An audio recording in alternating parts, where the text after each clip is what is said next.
We all have this inherent thing that we trust doctors and nurses that they know what they're doing, but this mistake occurred right under our noses. In 2007, Dennis and Kimberly Quaid survived a very tragic experience within our healthcare system. You will see that Mr. and Mrs. Quaid's needs were not satisfactorily met as the story unfolds. After 5 miscarriages, Mr. and Mrs. Quaid turned to a surrogate mother to carry their child. The surrogate mother had a full-term pregnancy and delivered healthy twins at Cedars-Sinai Medical Center in Los Angeles, California. Soon after the Quaids brought their infants home from the hospital, they became suspicious that the twins had an infection. They took the twins back to the hospital where they received antibiotics for a staph infection. Trusting the healthcare providers to care for their children, Mr. and Mrs. Quaid left the hospital for the night to return in the morning. Several health professionals greeted the Quaids the next morning to inform them of a tragic human error. Nurses discovered that both twins were in danger. Mr. and Mrs. Quaid were extremely upset over the fact that they were not notified of this situation as soon as it occurred. The Quaid twins were given 2 doses of an adult dose of heparin when they should have received a pediatric dose known as Heplock. The twins' life was put at risk due to a preventable medical error. This crisis went on for nearly 40 hours. Heparin is a drug that is commonly given in the hospital. Heparin is given to prevent clot formation in a peripheral IV access. Heparin is an anticoagulant that works in the clotting chain reaction. Heparin binds to and activates antithrombin.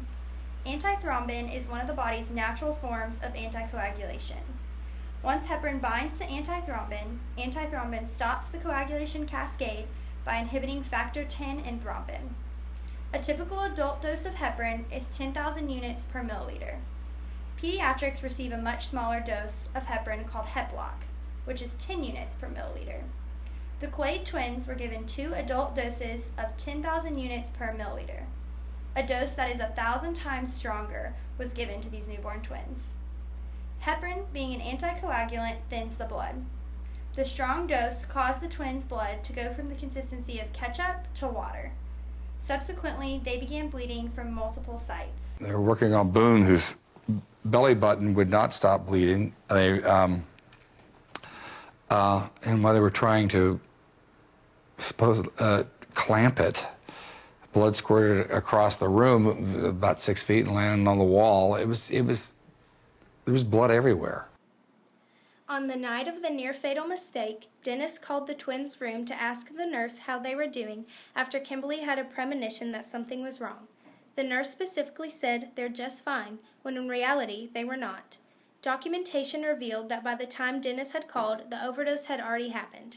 The Quaids arrived the next morning to find doctors and nurses frantically working to stop the twins from bleeding out of every place they had been stuck with a needle, and even from their umbilical cords. The nurse was the final checkpoint before the twins received the incorrect dose of heparin, so she could have stopped the mistake from happening. Neither the pharmacist who delivered the heparin nor any other healthcare professional themselves noticed that the nurse was being sent the wrong medication. Even though the vials of heparin and Heplock look and are colored very similarly, the nurse should have been able to notice the mistake before the medicine was administered.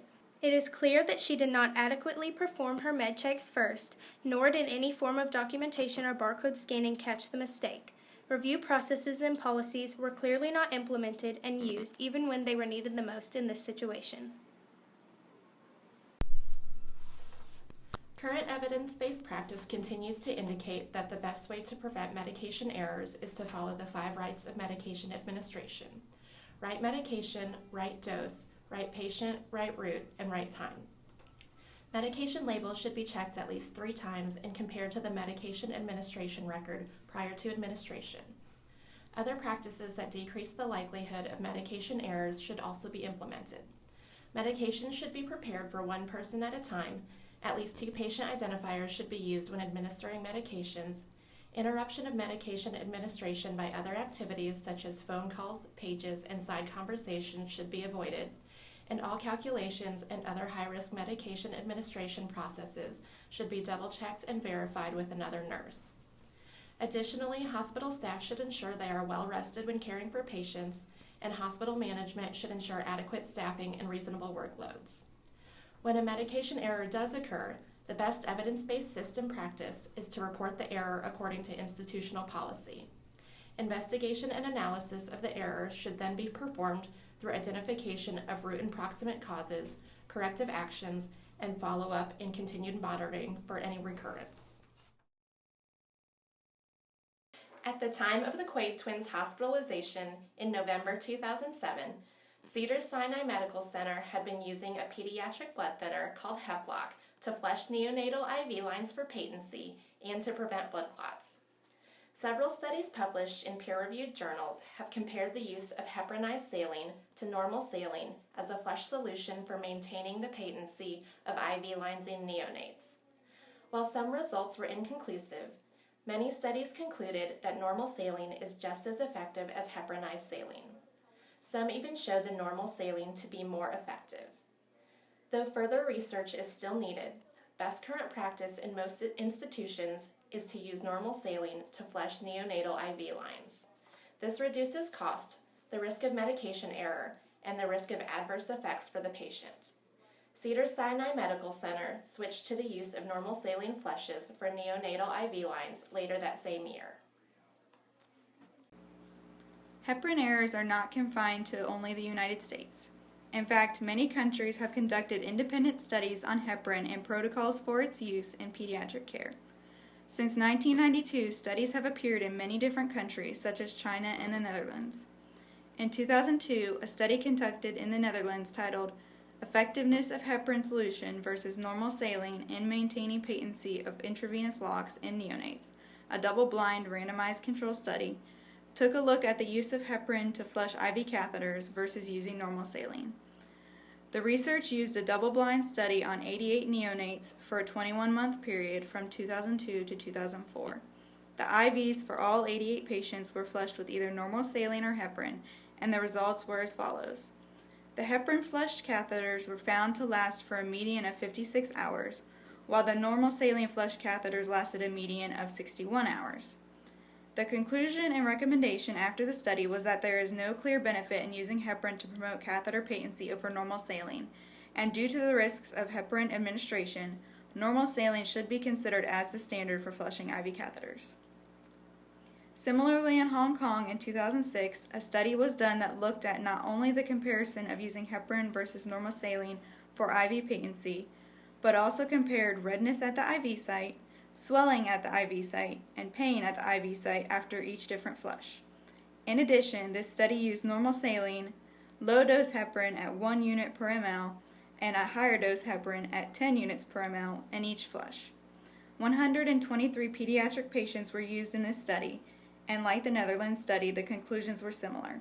It was found that even with the varying heparin doses, there was no added benefit to using heparin instead of normal saline for pediatric and neonatal flushes. In both the Netherlands and China, changes were recommended to update current practices to include the use of normal saline as the standard for flushing pediatric IV catheters in 2004 and 2007 respectively.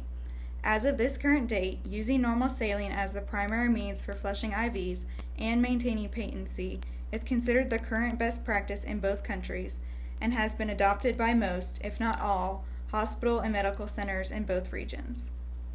In comparison, the United States also saw numerous studies about the safety and necessity of using normal saline instead of heparin in both adult and pediatric IV catheters. Though the results still remain somewhat inconclusive, moving from heparin flushes to normal saline flushes has become the best current practice, except in cases where heparin may be determined to be a necessity by the physician. Technology has come a long way in the past 15 years with the improvement of computers and the internet. We are now able to do things in the hospital setting that we could only dream of before. The first technological advancement was the introduction of the Pyxis medication machine that allows nurses to look up the specific patient and then gather the appropriate medications for them to administer to the patient. This really cuts down on medication errors because the machine only opens the drawer or compartment that the medication is in, so it is almost impossible to pick out the wrong medication using this machine. Another advantage is that the Pyxis asks how much medication you are taking out, so you have to know how much of medication the patient is supposed to receive. After the nurse goes through the Pyxis system and retrieves the medication for the specific patient, Then the nurse is able to go to the computer where all of her patients are listed with all of the medications that are prescribed to them. The Electronic Medical Administration Record, or EMAR, is another great technology that helps nurses to identify which medications the patient has prescribed, and they are even verified by pharmacy to make sure that everything is correct. The EMAR and computer in general also provides information about what the medication is and what the potential side effects are, as well as any assessment information or labs that you need to focus on in case you need to hold a medication or give one, such as insulin. The final technology has allowed nurses to go mobile with their medication administration. The introduction of phones and scanners that are attached to computers is one of the final protective measures against accidental administration of the incorrect med. The scanner works on the basis of the nurse having to scan both the patient's armband as well as each medication that they have for the patient. Each medication that is scanned is brought up on the screen, and the nurse must go through a system of verifications in order for the medication to be checked off in the EMAR is being successfully administered. A few of the steps include the correct dose as well as the correct route of administration. In the case of Dennis Quaid and his twins, the nurse would have greatly benefited from all of the technology that I have just discussed. The most important one is probably the scanners, as they would have notified the nurse that the dose was incorrect and to not give the medication and check the vial again for correctness. As one might expect with any profession, communication is key for achieving the best outcomes.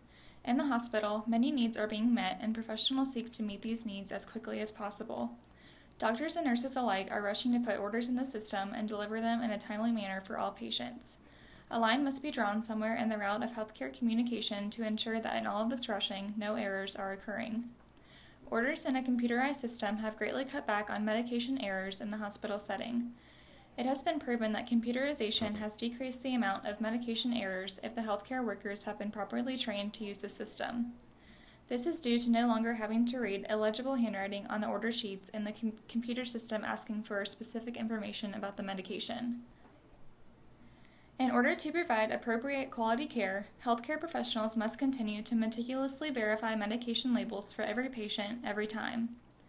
One action that would help to eliminate errors, however, is different labeling of products such as heparin. Here is a picture of the original Baxter labeling with adult dose heparin on the left, which is 10,000 units, and pediatric dose Hepblock on the right, which is 10 units. The vials are the same, and they both are labeled blue with very similar writing. Though nurses who administer the medications should ultimately perform medication checks to prevent errors, labeling that is easier to distinguish would be beneficial as well. Here is a photo of a new label distributed to more easily distinguish between the adult and pediatric vials. Though heparin is a great drug and is ideal for thinning blood in necessary situations and for prophylaxis, administering the wrong dose can be fatal, as we have discussed thus far. Heparin is one of the most widely administered drugs in hospitals. Administering heparin to a pediatric patient, however, needs to have even more implications than administering to an adult because of these special doses. One recommended change, besides meticulous verification of the patient and dose, could be to have this drug checked and co-signed by another nurse when administering to a child. With new technological systems, some medications need co-signatures to be administered. The system could realize that a patient needs a pediatric dose and request that a co-signature be obtained. This would require the nurse to check the medication one more time and have another nurse check it as well. As previously mentioned, many studies have suggested that using normal saline to flush peripheral IVs is just as effective in maintaining patent lines and is much more safe. More research should be conducted in the U.S. to further identify and instill this practice. Although healthcare professionals may complain of these changes being more time costly, the outcome of less medical errors is well worth the time and meticulous verification. Evidence-based practice has proved that these changes are vital in healthcare practice in the lives of the patients. Collaboration with other healthcare systems is crucial to prevent these errors. The healthcare provider must collaborate with the pharmacists, who must collaborate with the nurses, to make sure that the right patient is getting the right medication in the right dose, through the right route, at the right time. Also, hospitals should be collaborating with drug companies to relay any medication errors having to do with their medication and the reason this error took place. This could encourage the drug company to reconsider vial labels to prevent these errors from happening. Societies may also complain that these changes may be costly to change the labels on medication to make them clearer and to have costly medical technology that helps prevent these errors. Spending the money on these medical assets is important if it reduces the number of errors. When a medical mistake is made, it may be difficult for nurses or doctors to own up to their mistakes, which happened in the Dennis Quaid case. It is crucial for the healthcare team to identify the mistake immediately and figure out a way to fix it without trying to hide it. This is the most ethical way to handle medical situations because the life of the patient is the most important thing.